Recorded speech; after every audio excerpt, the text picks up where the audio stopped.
The discussion about the current state of the Dallas Cowboys begins with an uncomfortable but necessary observation. Changing the defensive coordinator in isolation is not a magic solution. The process matters, yes, but it only works if it's accompanied by real decisions in free agency and the draft. Without that, any change will be merely cosmetic. Putting a new defensive coordinator on a roster that doesn't receive support from the front office might generate a temporary improvement, but it won't be enough to take the team to a truly competitive level within the NFL. The criticism is direct and objective. If the coaching staff isn't helped with the right pieces, from a roster perspective, nothing will truly change. And before we move on, I'd like to extend a direct invitation to you who are following this analysis. Subscribe, like, and comment on what you think of this moment for the Dallas Cowboys, because this debate only makes sense with the participation of those who experience the NFL season game by game. The NFL offseason is where silent decisions shape what happens in the playoffs, and your opinion is also part of this conversation. The debate stems from fan questions, reflecting a collective concern about the franchise's direction. There's an acknowledgement that the search for a defensive coordinator is underway, but there's also an awareness that without aggressiveness in the market and a well-executed draft, the impact will be limited. Simply changing the name on the coordinator's office door isn't enough. The Dallas Cowboys need to align vision, execution, and roster investment for the defense to truly improve during the NFL season. When the topic shifts to quarterbacks, the tone becomes even more delicate. There's a widespread perception that the current draft class is weak, but the franchise's own history shows that great quarterbacks can emerge from unlikely places. The greatest quarterback in Cowboys history came from a university that no one would initially consider. Dak Prescott, who was also a late draft pick, is often treated as old, although by the standards of the position, that's not exactly true. The conversation then enters the realm of probabilities, not romanticism. There's mention of 5th, 6th, and 7th round picks as potential gambles, but there's also recognition that the team already has a similar project on the roster. Joe Milton represents that flyer that fans often ask for. Betting again on a late-blooming quarterback or an undrafted free agent is possible, but the chances of success are minimal. Statistically, the success rate is extremely low, and this needs to be taken into account when discussing Cowboys draft picks and long-term roster building. The focus then shifts to the defensive line, where the name of a defensive lineman from Michigan emerges. The analysis, however, doesn't question the talent, but rather the logic of the investment. The Dallas Cowboys already have 7 defensive tackles under contract, all of whom were on the active roster last season, with the exception of one player from the international program. Investing a real draft pick in someone who might not even make the roster seems like a luxury the team can't afford at this point in the NFL offseason. On the edge, the conversation broadens. Several names emerge as possibilities, but none fully convince for a high pick. Many of these players are considered undersized or designed for a later impact. The idea of a trade down is gaining traction, precisely to extract more value from a draft that doesn't offer as much top-tier talent as other recent classes. The age of some prospects also weighs heavily, especially when discussing immediate impact versus development. When the discussion turns to cornerbacks, the tone changes again. There's a clear recognition that the class is interesting, but there's also the temptation to pursue an already established name via NFL trade. Reality, however, imposes limits. The Dallas Cowboys are locked out of trading their first-round pick due to prior commitments, making any high-impact trade extremely difficult. Furthermore, the scarcity of day 2 picks in both this and the next draft further reduces the Cowboys' front office's room for maneuver. Names like Denzel Ward appear as examples of elite talent, but the viability of a trade of this magnitude is questionable. The cost would be high, and the franchise needs to balance ambition with sustainability. Paying players like Trevon Diggs and Daron Bland also enters the equation, reinforcing the idea that the draft may be the most logical way to strengthen the Cowboys' defense without compromising the future. The search for a defensive coordinator is back in the spotlight amid criticism of its slow pace. Internal assessments, however, indicate that the process is not behind schedule compared to the rest of the league. In-person interviews have already been conducted, placing the Dallas Cowboys in a relatively comfortable position in the market. The most notable absence would have been a public attempt to sign Brian Flores, although there is a possibility of behind-the-scenes contacts. Even so, there are no clear signs of a flawed process.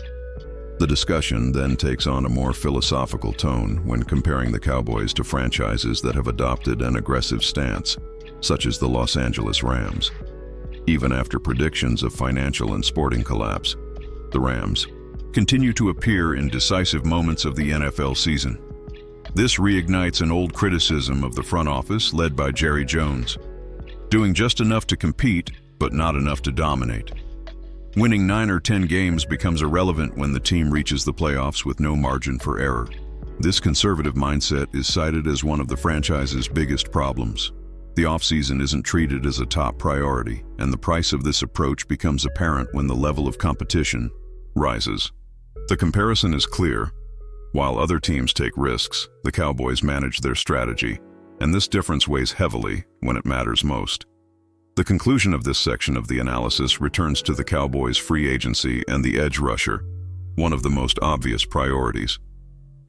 Names like Rashawn Gary emerge, but are seen as unlikely due to contractual and competitive context.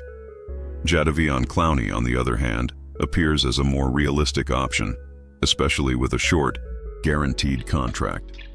Reinforcing the pass rush is not treated as a luxury, but as a basic necessity for the defense to function within the scheme that will be implemented by the new defensive coordinator. The final message before the break is simple and direct: less empty talk, fewer slogans, more concrete actions. The fans aren't asking for miracles, they're asking for normalcy, planning, and execution. The Dallas Cowboys need to transform intentions into real decisions if they want to change their trajectory in the NFL season. The discussion about aggressiveness resurfaces when the focus shifts to potential trades and bolder moves during the NFL offseason. There's a clear sense that the Dallas Cowboys could better exploit late draft picks, especially those on day 3, as trade assets.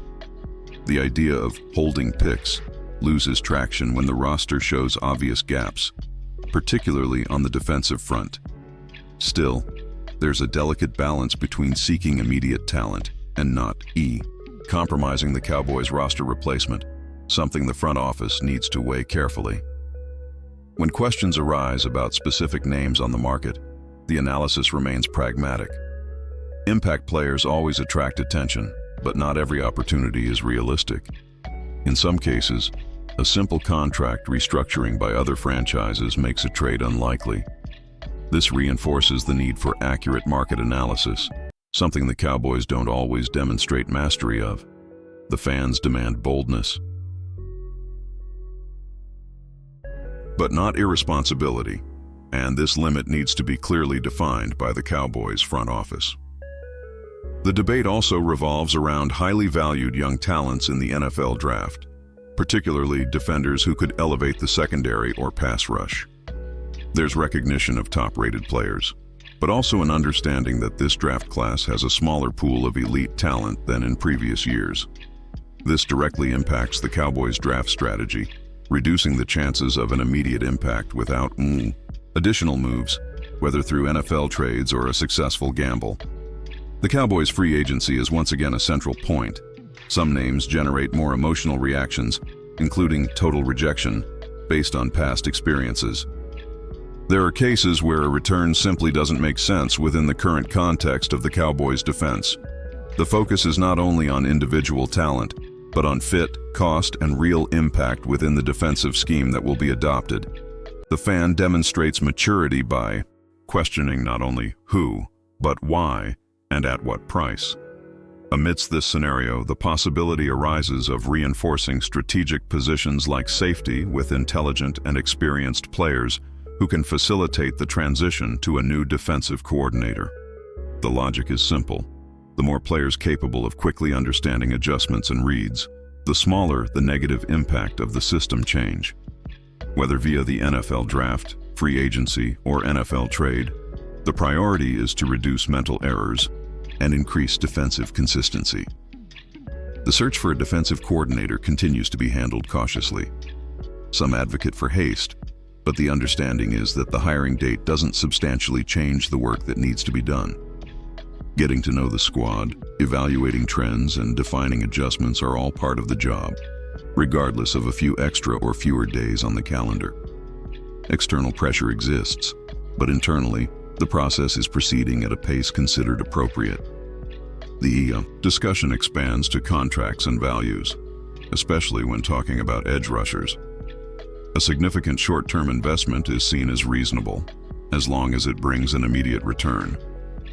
The contract history of some veterans suggests a preference for shorter deals, something that could favor the Cowboys. Reinforcing the pass rush, adding options, and keeping key players under contract is treated as one of the most important tasks of the entire NFL offseason. In the background of all this is a recurring criticism of the franchise's approach. The comparison with teams that reinvent themselves quickly exposes a long-standing frustration. The Dallas Cowboys win games, compete, but often reach decisive moments without the same margin for error as their rivals. This difference doesn't originate in January, but in the preceding months, when decisions are postponed or softened in the name of caution. Jerry Jones's figure appears implicitly in this debate. The expressed desire is not for catchy phrases or grandiose promises, but for consistency. Talk less and do more. Be aggressive when necessary and restrained when it makes sense. The fans aren't asking for an empty, all-in.